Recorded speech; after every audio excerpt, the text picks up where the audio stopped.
ஓம் ஸ்ரீ பிரித்யங்கரா தேவியே போற்றி போற்றி. நல்லதே நினைப்போம், நல்லதே நடக்கும். சக்தி பிரித்யங்கரா குழந்தைகளுக்கு இந்த தாயின் ஆசீர்வாதம் என்றுமே முழுமையாக கிடைக்கும்.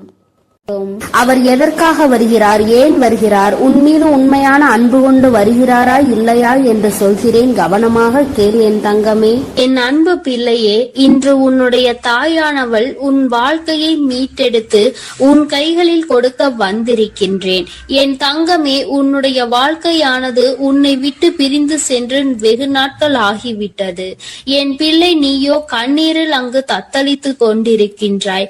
நம் வாழ்க்கை கடைசி வரையிலும் இவர்களோடுதான் தொடரும் என்று நினைத்தது இப்படி பாதியிலேயே நின்றுவிட்டது. இனிமேல் நமக்கென்று என்ன நம்பிக்கை இருக்கிறது என்று என் குழந்தை நீ சிந்தித்து கொண்டிருக்கின்றாய்.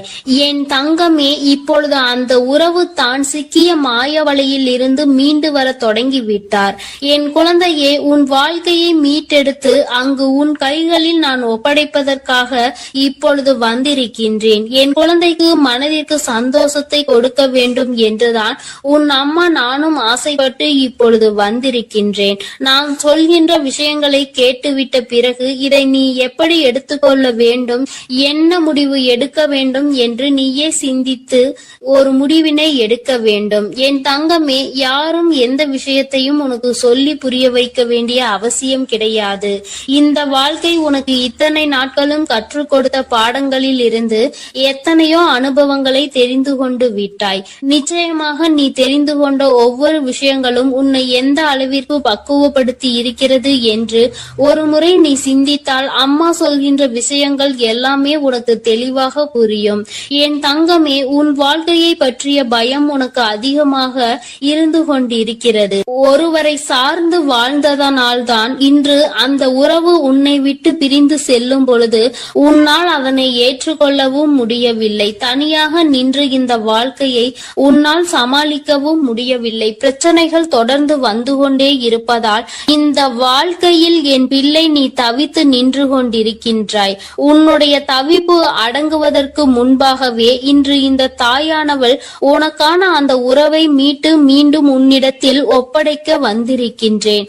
அதற்கான நல்ல வாக்கினை கொண்டு என் தங்கமே நான் வந்திருக்கின்றேன். அதனால் இந்த பதிவினை முழுமையாக கேள். என் தங்கமே, உன்னை விட்டு பிரிந்து சென்ற உறவு எங்கே சென்றது, அங்கே அவர்களுக்கு என்ன நேர்ந்தது என்பதையும் முழுமையாக நீ தெரிந்து கொள்ள வேண்டும். ஏனென்றால் இந்த வாழ்க்கையில் அவர்கள் கற்று தேர்ந்த சில விஷயங்களை நீ தெரிந்து கொள்ள வேண்டும் அல்லவா? ஒரு உறவு உன்னை இந்த அளவிற்கு காயப்படுத்தி உன்னை தத்தளிக்க விட்டு சென்றிருக்கிறது என்றால் இதனால் என்ன பலன் கிடைத்தது, என்ன லாபத்திற்காக அல்லது எந்த மன நிம்மதிக்காக அவர்கள் விட்டு சென்றார்கள் என்பதனை நீ தெரிந்து கொள்ள வேண்டும் அல்லவா? என் தங்கமே, இந்த சூழ்நிலையில் நிச்சயமாக என் குழந்தை நீ அதை தெரிந்து கொண்டால் உன்னுடைய மனதிற்கு நிச்சயமாக மிகப்பெரிய தெளிவு கிடைக்கும். என் பிள்ளையே, மனதளவில் எந்த ஒரு விஷயத்திற்காக இத்தனை நாள் நீ கலங்கி நின்றாயோ அந்த விஷயத்திற்கான மிகப்பெரிய தெளிவினை இந்த தாயானவள் இன்று உனக்கு கொடுக்க போகின்றேன். காரணம் என்னவென்றால் உண்மை தெரியாமல் உறவை நினைத்து வருந்தி கொண்டிருக்கிறாய். அதைதான் இன்று அம்மா உனக்கு தெரிய வைக்க முயற்சி செய்கின்றேன். என் தங்கமே, நீ நம்பிய உறவானது தேடி சென்றது இன்னொரு உறவை. அது மட்டுமல்லாமல் அங்கே அவர்களுக்கு இதைவிட சந்தோஷமான வாழ்க்கை இருப்பதாக நினைத்து உன்னை விட்டு அங்கே சென்றிருக்கிறார்கள். அவர்களுக்கு அங்கே என்ன பலன் கிடைத்தது என்று கேட்பாயானால் அங்கே முதலில் நல்ல ராஜ வாழ்க்கை தான் அவர்களுக்கு கிடைத்தது. அந்த ராஜ வாழ்க்கையை சந்தோஷமாக வாழ்ந்து கொண்டிருக்கின்ற நேரத்தில் தான் அவர்கள் வாழ்க்கையில் விழுந்தது மிக பெரிய பிரச்சனை. யாரை நாடி சென்றார்களோ, உன்னை விட்டு எப்படி இன்னொரு உறவை நாடி சென்றார்களோ அதுபோல அவர்கள் நாடி சென்ற உறவு உன் உறவை விட்டு வேறொரு உறவை தேட ஆரம்பித்து விட்டது. வாழ்க்கையில் ஏமாற்றம் என்றால் என்ன, அவமானங்கள் என்றால் என்னவென்பதை தெரிந்து கொள்ள வேண்டும் அல்லவா? மிகவும் எளிதாக ஒருவருக்கு துரோகத்தை செய்து விட்டேன், அதனுடைய பலனை அடையாமல் விட்டால் எப்படி? அந்த பலனை தான் அவர்கள் அடைவதற்கு இன்று தயாராகி இருக்கின்றார்கள். என் தங்கமே, இந்த வாழ்க்கை நிச்சயமாக அவர்களுக்கு பல கடினமான விஷயங்களை காண்பித்து கொடுத்து விட்டது. அவர்கள் செய்தது எத்தனை பெரிய தவறு என்பதை அவர்களுக்கு புரிய வைத்து விட்டது. புரிய வைத்ததோடு மட்டுமல்லாமல் பல வேதனைகளிலும் சோதனைகளிலும் கிடந்து அதிலிருந்து மீண்டு வர முடியாமல் இப்பொழுது தவித்து மீண்டும் உன்னுடைய உறவே பெரியது என்று நினைக்க இவர் தொடங்கிவிட்டார். என் தங்கமே, ஒரு விஷயத்தை நீ தெளிவாக புரிந்து கொள்ள வேண்டும்.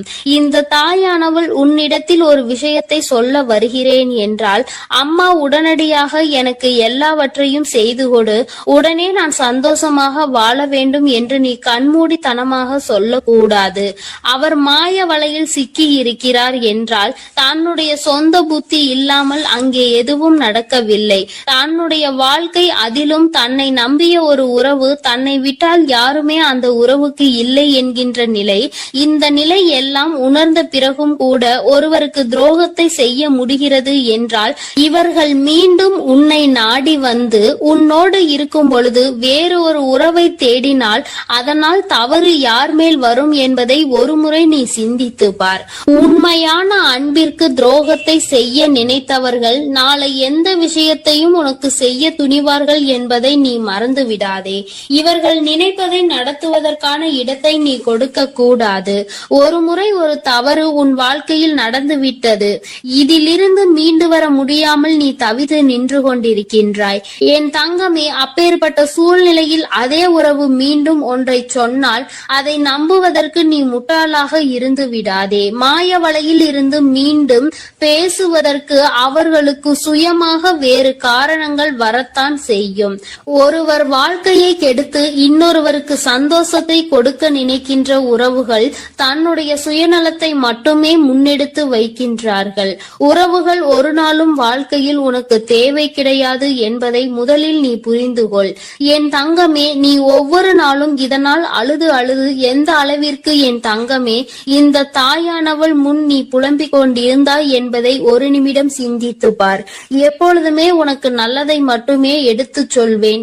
என் குழந்தையின் வாழ்க்கைக்கு ஏற்ற விஷயமாக இருந்தால் அதை நான் உன்னை விட்டு ஒரு நாளும் விலக்கி வைத்திருக்க மாட்டேன். என் தங்கமே, எல்லாவற்றையும் தாண்டி உன்னை விட பெரிது என்று நினைத்து இன்னொன்றை தேடி சென்ற உறவு மீண்டும் உன்னிடம் திரும்பி வந்தாலும் என்றென்றைக்கும் நீ அதனை நாடி செல்லாதே. உண்மையான உன் மீது அன்பு கொண்ட உறவாக இருந்தால் அந்த உறவு ஒருபொழுதும் இன்னொருவரை தேடி செல்லாது. என் தங்கமே, இது பொய்யான உறவு என்பதை நீ புரிந்து கொள்ள வேண்டும். அதனால் என் பிள்ளையே, எதுவானாலும் சிந்தித்து முடிவெடு. மீண்டும் ஒரு ஏமாற்றத்தை ஒருவேளை கொடுத்தால் அதை உன்னால் தாங்கிக் கொள்ள முடியும் என்று நீ நம்பினால் மட்டுமே இந்த வாழ்க்கையை நீ தேர்ந்தெடுக்கலாம். இல்லை, எனக்கு வேண்டாம், என்னால் முடியாது என்று நீ சொல்வாயானால் நிச்சயமாக நீ தப்பித்து கொள்ள வேண்டும் என்றுதான் அம்மா சொல்கின்றேன். என் குழந்தையே, வாழ்க்கையில் உண்மையான அன்பினை கொடுக்க எத்தனையோ பேர் இருக்கிறார்கள். பொய்யான அன்பிற்காக உன்னுடைய வாழ்க்கையை நீ தொலைத்துவிடக் கூடாது என்றுதான் அம்மா சொல்கின்றேன். என் குழந்தையின் மனதில் இருக்கின்ற இந்த எண்ணங்களை அம்மா நான் நிச்சயமாக புரிந்து கொண்டதன் பலனாக தான் உன்னிடத்தில் சொல்கிறேன். வேண்டாம் என்று முடிவெடுத்து விட்டால் என்னிடம் வா, அம்மா உனக்கான ஆறுதலை கொடுக்கிறேன். வேண்டும் என்று முடிவெடுத்தால் அந்த வாழ்க்கை உன்னுடைய பொறுப்பு. இனி உன் வாழ்க்கையை நீதான் பார்த்து கொள்ள வேண்டும். அதில் மட்டும் நீ கவனமாக இருந்து விட்டால் போதும். அம்மா உன்னை எப்பொழுதுமே கைவிட மாட்டேன் என்பதை மட்டும் நீ தெளிவாக புரிந்து கொண்டால் போதும். என் அன்பு பிள்ளையே, உன்னை விட்டு சென்ற உறவு மீண்டும் உன்னை தேடி வருகிறது. அதற்கான காரணம் என்னவென்று முழுவதுமாக கேட்டு தெரிந்து கொண்டு அம்மா சொல்லும் முடிவை உடனே எடு. ஏனென்றால் என் அன்பு குழந்தை இப்பொழுது மிகவும் கோபத்தில் இருக்கிறது. தன்னுடைய செயல்கள் பிடிக்காமல் மனமுடைந்து போய் இருக்கிறது. உன்னை விட்டு சென்ற உறவு நிரந்தரமாக இல்லாமல் போகட்டும். இனி எனக்கு அவர்கள் வேண்டாம் என்று அவர்களை வெறுத்து என் அன்பு குழந்தையானது இப்பொழுது மனதை கல்லாக்கி கொண்டு உட்கார்ந்திருக்கிறது. ஆரம்ப கட்டத்தில் அந்த உறவின் மீது உயிராய் இருந்தாய். இப்பொழுது அவர்கள் செய்த சிறு தவறுக்காக அவர்கள் வாழ்க்கையிலே நிரந்தரமாக வேண்டாம். என்னுடைய விஷயங்கள் அனைத்தையும் அவர் தவறாக புரிந்து கொண்டார், தவறாக செயல்பட்டார், என் வாழ்க்கையில் துரோகத்தை விளைத்தார்கள். இனிமேல் அவர்களுக்கு என் வாழ்க்கையில் இடமே இல்லை என்று அந்த நபரை என் அன்பு குழந்தை வெறுத்து விட்டது. ஆனால் அந்த தவறு அவர்கள் செய்தார்கள், நானும் அதை ஒப்புக்கொள்கிறேன். ஆனால் என் அன்பு பிள்ளையே, நீ மனதுருகி அழுதாய் அல்லவா? அதனுடைய கர்மா இப்பொழுது அவர்களை வாட்டி வதைத்து கொண்டிருக்கிறது. அவர்கள் வாழ்க்கையில் நரக வேதனையை அனுபவித்தார்கள். ஏனென்றால் என் அன்பு குழந்தை உண்மையாக இருந்தது, அவர்களையே முழுமையாக நம்பி இருந்தது. ஆனால் அவர்கள் துரோகம் செய்து ஏமாற்றி விட்டார்கள். ஒரு உண்மையான உறவை அலட்சியம் செய்தது உண்மைதான் என் அன்பு குழந்தையே. ஆனால் அவர்கள் பட்ட துன்பம் இருக்கிறதே, அது நரக வேதனை. தினம் தினம் உனக்கு செய்த துரோகத்திற்காக கர்ம வினை அவர்கள் வாழ்க்கை முழுவதுமே நடந்து கொண்டிருக்கிறது. சில காலத்திலே நல்லது எது, கெட்டது எது, நல்ல உறவு எது, பொய்யான உறவு எது என்று உன் உறவானது புரிந்து கொண்டது. உன் தாயானவள் அதை தெரியப்படுத்தி விட்டேன். ஆனால் சில நேரங்களில் என் அன்பு குழந்தையை உறவை இழந்து விட்டோம், நம் வாழ்க்கையில் மறுமுறை அந்த உறவு கிடைக்காதா என்று சில நேரங்களில் நீ சிந்திக்கிறாய். ஆனால் சில நேரங்களில் எனக்கு துரோகம் செய்த உறவு மறுமுறை எனக்கு எப்படி துரோகம் செய்யாமல் இருக்கும், அதனுடைய குணத்தை எப்படி மாற்ற முடியும், அதனுடைய செயல்களையும் எண்ணத்தையும் எப்படி மாற்ற முடியும் என்று சந்தேகமும் ஏற்படுகிறது. அதனால் அவர்கள் நிரந்தரமாக நம் வாழ்க்கையில் வேண்டாம் என்று என்னுடைய தங்க பிள்ளையானது முடிவெடுத்திருக்கிறது. ஆனால் இந்த முடிவை நீ கொஞ்சம் மாற்றிக்கொள்ள வேண்டும். ஏனென்றால் தவறு செய்தவர்கள் நம்மை தேடி மன்னிப்பு கேட்க வரும் பொழுது அவர்களை மன்னிக்கலாம், தவறல்ல. என்ன ஒன்று என் அன்பு பிள்ளையே, மன்னிப்பு கேட்டார் போல கேட்டு உன் வாழ்க்கையில் சில கஷ்டத்தையும் கண்ணீரையும் ஏற்படுத்துவதற்கு சில நபர்கள் இருக்கிறார்கள். ஆனால் உன் உறவானது மறுமுறை தவறு செய்யாத அளவிற்கு தக்க பாடத்தை உன் அன்னை கொடுத்திருக்கிறேன். அதனால்தான் ஒரு முறை செய்த தவறுக்காக அவர்கள் அனைத்தையும் திருத்திக் கொண்டு உன் காலடியில் விழுந்து மன்னிப்பு கேட்க உன்னை தேடி அந்த நபரானவர் வரப்போகிறார். இப்பொழுது நீ சரியான முடிவு எடுக்க வேண்டும். அதனால்தான் உன் அன்னை அவர் வருவதற்கு முன்னே உன்னிடம் இதை பற்றி தெரிவிக்க வந்திருக்கிறேன். இப்போது நீ உன் முடிவுகளை எடுக்க வேண்டும். ஒரு முறை அந்த நபரை மன்னித்து விடு. ஏனென்றால் தவறு செய்வது மனிதனுடைய இயல்புதான். ஆனால் தாயும் பிள்ளையாய் இருந்துவிட்டு வைராகியம் என்பதை நீ உன் மனதில் வைத்து கொண்டிருந்தால் அங்கு வெறுப்பு அதிகமாக உன் வாழ்க்கையில் வந்துவிடும். இவர் நல்லவரா கெட்டவரா என்று தெரியவில்லை, எவரை பார்த்தாலும் கோபப்படுகிறாய். அந்த கோபத்தால் நல்ல விஷயங்களை கூட சில நேரங்களில் இழந்து விடுகிறாய். என் அன்பு பிள்ளையே, புரிந்து கொள். ஒரு சில நபர் உனக்கு துரோகம் செய்கிறார்கள், ஏமாற்றுகிறார்கள் என்றால் அனைத்து நபருமே ஏமாற்றக்கூடிய நபர் கிடையாது என்பதை நீ புரிந்து கொள்ள வேண்டும், தெரிந்து கொள்ள வேண்டும். உன் மனம் உடைந்தது உண்மைதான். துரோகம் செய்த நபரால் நீ ஏமாற்றப்பட்டது உண்மைதான். ஆனால் அதற்கெல்லாம் பதிலடி கொடுத்துதான் உன் காலடியில் நான் அவர்களை விழ வைப்பேன் என்று நீ கண்ணீர் வடிக்கும் பொழுது உனக்கு உறுதியளித்திருந்தேன். மறுமுறை நீ என்னை சந்தேகப்படுகிறாய். அவர்கள் முழுமையாக திருந்தினால்தான் உன் காலடியில் வந்து விழுவார்கள் என்பதை நீ மறந்து விட்டாயா? இப்பொழுது நீ அந்த நபரை ஏற்றுக்கொள்ளவில்லை என்றால் அவர்களுடைய வாழ்க்கை என்பது பாதை மாறி, பயணம் மாறி தவறான பாதையில் சென்றுவிடும். அதனால் வரட்டு கௌரவம் பிடிக்காது. அதிகமாக கோபத்தால் நாம் சிந்திக்கும் செயலானது, எடுக்கும் முடிவானது வாழ்க்கையை கெடுத்துவிடும். அதனால் உன் அன்னை சொல்லும் வார்த்தைகளை முழுமையாக நம்பி உன்னை தேடி உன் காலடியில் வந்து விழுகிறார்கள் என்றால் ஒரு முறை அவர்களுக்கு வாய்ப்பை கொடு. மீறி அவர்கள் தவறு செய்கிறார்கள் என்றால் அவர்களுக்கு நான் மிகப்பெரிய தண்டனையை நிச்சயமாக கொடுப்பேன். உன்னை ஏமாற்ற மாட்டார்கள் அவர்கள். ஏனென்றால் நீ ஒரு முறை மனவேதனையில் இருக்கும் பொழுது ஆறுதல் உரைக்க எனக்கு அந்த உறவுதான் வேண்டும் என்று என்னிடம் நீ கேட்டாயல்லவா? என் அன்பு பிள்ளையே, உன்னுடைய ஆசையை நிறைவேற்றுவதற்காகத்தான் நான் உன் உறவை திருத்தி இப்பொழுது உன்னிடமே ஒப்படைக்க போகிறேன். இது உன் அன்னையின் கடமையும் கூட.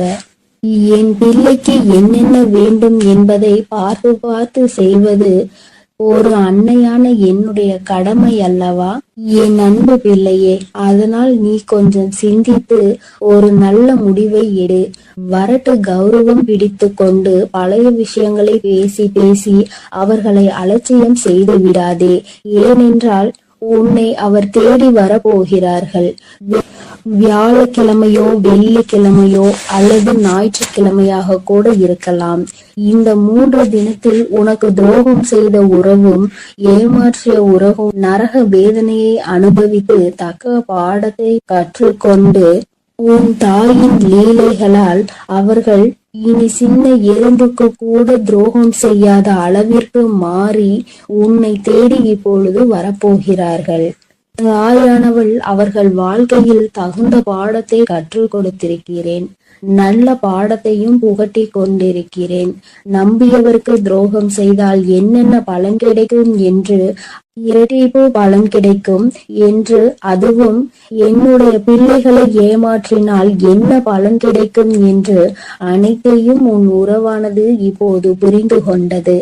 அதனால்தான் உன் காலடியில் வந்து விழப்போகிறது நிரந்தரமாக. எல்லாம் எதற்காக செய்தேன் தெரியுமா? நீ வடித்த கண்ணீரும் உண்மையான உன்னுடைய பக்தியும் உண்மையான அன்பும் உன்னிடம் இருக்கும் நேர்மையும் இதனால்தான். உன் தாயானவள் நான் இதை உனக்காக செய்திருக்கிறேன். உன்னை எவர் ஏமாற்றினாலும் உனக்கு எவர் துரோகம் செய்தாலும் உன் தாயானவள் ஒருபோதும் பொறுத்து கொள்ள மாட்டேன். அவர்களுக்கு அதற்கான இரட்டிப்பு பலனாக தண்டனை கிடைத்தே தீரும். அதனால் என் வார்த்தைகள் மீது நம்பிக்கை கொண்டு நான் சொல்லக்கூடிய முடிவை எடுத்துவிட்டால் உன் வாழ்க்கையில் சந்தோஷம் என்பது நிரந்தரமாக இருந்துவிடும். உன் உறவு காலடியில் வந்து விலகப்போகிறது. அதை மனமாற ஏற்றுக்கொண்டு வாழ பழகு. பழைய விஷயங்களை பேசாதே. பழைய விஷயங்களில் புத்தி காமித்தால் பழைய நிலைக்கு மாறுவதற்கு சிறிது காலம் எடுக்காது. ஆனால் திரும்பி வரும் பொழுது அவர்களை பழைய விஷயத்தை சொல்லி சொல்லி காமித்து அவர்களை மென்மேலும் கஷ்டப்படுத்த கூடாது. பிறகு அவர்கள் வாழ்க்கையில் தவறான முடிவுகளை எடுத்து விடுவார்கள். அதனால்தான் உன் அன்னை இப்பொழுது இந்த முடிவை எடுக்க சொல்கிறேன். என் அன்பு பிள்ளையே, அதனால் நீ சிந்தித்து ஒரு நல்ல முடிவை சீக்கிரமாக எடுத்துவிடு. ஏனென்றால் அவர்கள் உனக்காகவே வந்து கொண்டிருக்கிறார்கள். அவர்கள் முழுமையாக தெரிந்து விட்டார்கள். உன் அன்னை சொல்கிறேன் அல்லவா, என் மீது நம்பிக்கை கொண்டு உன் வாழ்க்கையை நீ ஆரம்பி என் குழந்தையே. அதில் உன்னை எப்பொழுதும் நானே வழிநடத்தி செல்கிறேன். நான் உன்னோடு இருக்கிறேன். நான் உனக்காகவே இருக்கிறேன். நான் இருக்கும் பொழுது நீ எதற்காகவும் கவலை கொள்ள வேண்டாம் என் தங்கமே. நீ நல்லதையே நினை. உன் வாழ்வில் எப்பொழுதும் நான் உனக்கு நல்லதை மட்டுமே செய்து கொடுக்கிறேன். என் அன்பு பிள்ளையே, ஒரு முக்கியமான செய்தியை இன்று உன்னிடம் சொல்வதற்காக உன் வராகி அம்மா நான் வந்திருக்கிறேன்.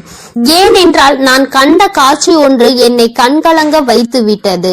அதை உன்னிடத்தில் சொல்லிவிட வேண்டும் என்றுதான் அம்மா வந்திருக்கிறேன். என்னை விட்டு பிரிந்து சென்ற உன்னுடைய துணையினுடைய இல்லத்திற்கு அம்மா சென்றிருந்தேன். பிரிவுக்கு காரணம் என்னவென்பது உன் பக்கம் ஒரு நியாயம் இருந்தாலும் அவர்கள் பக்கம் இருக்கின்ற நியாயத்தையும் தெரிந்து கொள்ள வேண்டும் அல்லவா? அது என்னவாக இருக்கும் என்று அறிந்து கொள்வதற்காக தான் உன் அம்மா நான் அங்கே சென்றிருந்தேன். அங்கு நான் கண்ட காட்சி என்னவென்பதையும் குழந்தையே நீயும் தெரிந்து கொள்ள வேண்டும் அல்லவா? அம்மா உன்னிடத்தில் அதனை சொல்லியே தீர வேண்டும் என்று வந்திருக்கிறேன். நான் சொல்கின்ற விஷயங்கள் உனக்கு நிச்சயமாக மன கஷ்டத்தை தான் கொடுக்க போகிறது. ஆனால் அதற்கான தீர்வும் இதில் முடிவில் உனக்கு கிடைக்க போகிறது. அதற்கு காரணம் என்ன தெரியுமா? நீ குழம்பிக் கொண்டிருக்கின்ற இந்த விஷயம் உனக்கு முதலில் தெளிவான பதிலை கொடுக்கும். அதன் பிறகு நல்லதொரு முடிவை கொடுக்கும். என் குழந்தையே, வாழ்க்கை துணை என்று அம்மா சொல்வது உனக்கு திருமணம் முடிந்த வாழ்க்கை துணையாகவோ அல்லது இப்பொழுது உன்னோடு பழகி கொண்டிருக்கிற உன்னுடைய எதிர்காலத்தில் உனக்கு துணையாக வரப்போகின்றவர் என்று நினைத்து கொண்டிருப்பவர் யாரோ ஒருவர். என் குழந்தையை யாராக இருந்தாலும் சரி, அவர்களினுடைய மனநிலையில் உன்னை பிரிந்து சென்ற பிறகு என்னவாக இருக்கிறது, எதற்காக உன்னை விட்டு பிரிந்து சென்றார்கள், அவர்களின் இல்லத்தில் நான் கண்ட காட்சி என்னவென்பதை அம்மா உனக்கு இப்பொழுது விரிவாக சொல்கிறேன்.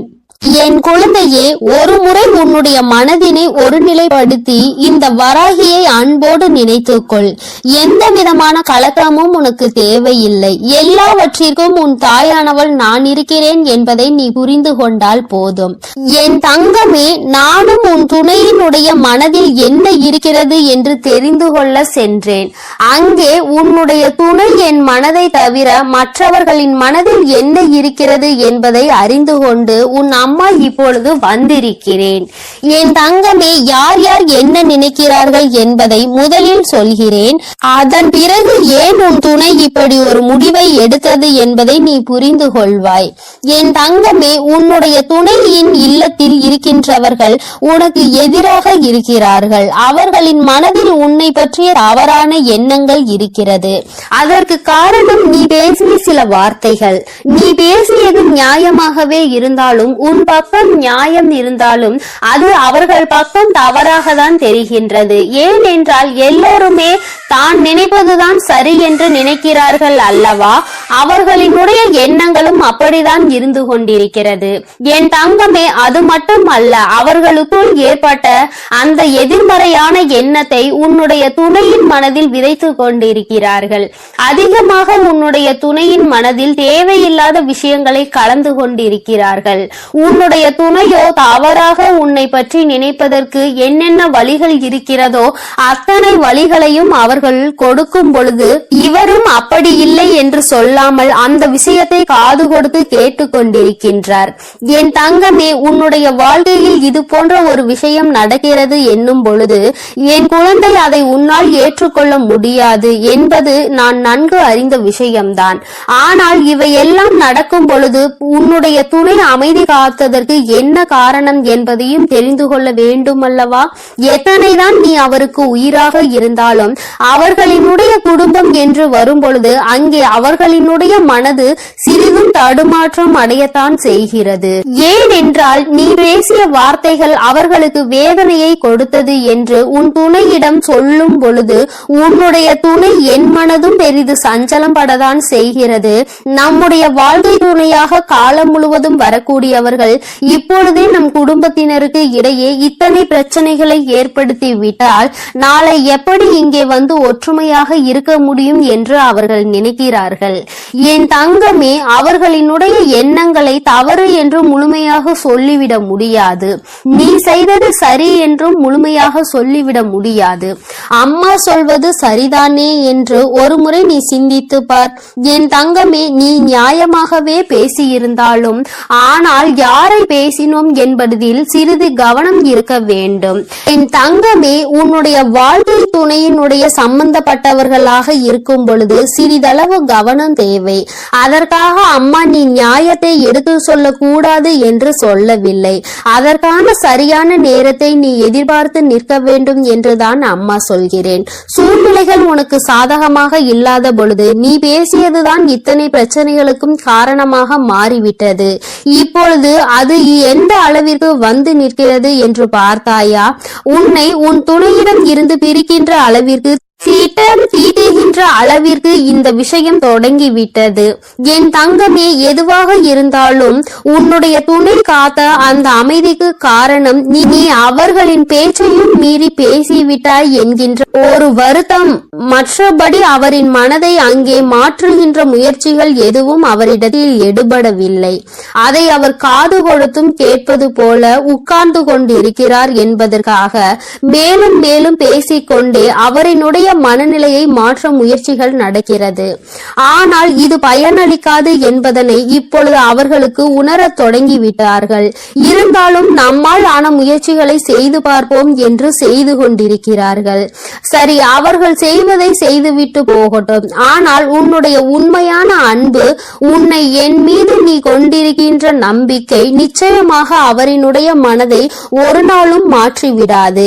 அவர்களினுடைய எண்ணங்கள் முழுவதும் அவசரப்பட்டு பேசிவிட்டாய் என்கின்ற வருத்தம் தானே தவிர அவரிடத்தில் எந்த ஒரு ஆலோசனைகளையும் கேட்கவில்லையே என்கின்ற மன கஷ்டம் தானே தவிர உன் மீது எந்த விதமான கோபதாபங்களும் அவருக்கு இல்லை. என் தங்கமே, அதனால் இந்த உறவு மீண்டும் தொடரப்போகின்ற உறவு. இந்த பந்தம் மீண்டும் உன்னோடு காலம் முழுவதும் வரப்போகின்ற பந்தம். அதனால் உனக்குள் எந்த விதமான கலக்கங்களும் தேவை கிடையாது. மற்றவர்களினுடைய எண்ணங்கள் உனக்கு எதிராக இப்பொழுது இருக்கிறது. ஆனால் என் தங்கமே, உன்னுடைய சூழ்நிலை மாறும் பொழுது நிச்சயமாக அவர்களின் மனநிலையும் தானாகவே மாறிவிடும். எப்பொழுது ஒரே பிடியில் நின்று கொண்டிருக்க முடியாது. அவர்களுக்கு அவரவர்கள் குடும்பத்தில் இருக்கின்றவர்களின் வாழ்க்கை முக்கியமானதாக தோன்றும் பொழுது தேவையில்லாமல் அடுத்தவரின் விஷயத்தில் தலையிடக்கூடாது என்ற எண்ணம் தோன்றும். அதற்கு அவர்கள் வாழ்க்கையில் இது போன்ற ஒரு சம்பவம் நடக்க காத்து கொண்டிருக்கிறது. அதிலிருந்து நல்ல பாடத்தை கற்றுக்கொண்டு வந்து உன் வாழ்க்கையில் தலையிடக்கூடாது என்பதை நிச்சயமாக புரிந்து கொள்வார்கள். என் குழந்தையே, இனிமேல் எந்த விஷயமானாலும் துணையினுடைய குடும்பத்தாரின் சம்பந்தப்பட்ட விஷயமாக இருந்தால் அவரிடத்தில் சிறிது ஆலோசனை பெற்றுவிட்டு பிறகு நீ நிச்சயமாக உனக்கு அதில் இருந்து நல்ல பலன்கள் கிடைக்கும். மாறாக உன்னுடைய சொந்த முடிவாக இருக்கும் பட்சத்தில் நமக்கு கஷ்டம் வரும் பொழுது அதில் இவரால் எந்த விதமான உதவியும் செய்ய முடியாமல் ஒதுங்கி நின்று வேடிக்கை மட்டும்தான் பார்க்க முடியும் என்பதை நீ இப்பொழுதுதானே நடந்து கொண்டிருப்பதை பார்த்து புரிந்து கொண்டிருக்கிறாய். என் தங்கமே, இனி ஒரு நாளும் இந்த சூழ்நிலை உன் வாழ்க்கையில் வராமல் நீ பார்த்து கொள்ள வேண்டும். உன்னை சுற்றி நடக்கின்ற விஷயங்கள் எல்லாம் எதை சார்ந்தது என்பதை நீ புரிந்து கொள்ள வேண்டும். உன்னுடைய அழகான வாழ்க்கையை மீண்டும் உன் கைகளில் நிச்சயமாக நான் கொடுப்பேன். மற்றவர்களின் மனநிலையை மாற்றி உன் கைகளில் அதை கொடுக்கின்ற நேரம் மறுபடியும் வரும். அதை நீ நிச்சயமாக எக்காரணம் கொண்டும் இழந்து விடாமல் பார்த்து கொள்ள வேண்டியது உன்னுடைய பொறுப்பு. என் தங்கமே, இந்த வராகி அம்மாவினுடைய ஆசீர்வாதங்கள் உனக்கு எப்பொழுதும் இருந்து கொண்டுதான் இருக்கிறது. ஆனால் உன்னுடைய வாழ்க்கை உன் கையில் தான் இருக்கிறது என்பதை நீ மறந்து விடாதே. சர்வ நிச்சயமாக இந்த வராகியானவள் கொடுத்த வாக்கினை நிச்சயமாக நிறைவேற்றி காட்டுவாள். நான் உன் வாழ்க்கையை உன் கைகளில் கொடுக்கிறேன் என்று சொல்லி இருக்கிறேன் அல்லவா? சர்வ நிச்சயமாக உன் வாழ்க்கையை நான் உன் கைகளிலேயே ஒப்படைப்பேன். அதுவரையிலும் நீ சற்று பொறுமையாக நம்பிக்கையோடு காத்திருந்தால் மட்டும் போதும். நடப்பது எல்லாமே உன் வாழ்க்கை. என் அன்பு குழந்தைக்கு இந்த சக்தி பிரித்யங்கராவின் அன்பும் ஆசீர்வாதமும் முழுவதுமாக கிடைக்கும். ஓம் ஸ்ரீ பிரித்யங்கரா தேவியே போற்றி போற்றி. ஓம் ஸ்ரீ பிரித்யங்கரா தேவியே போற்றி போற்றி.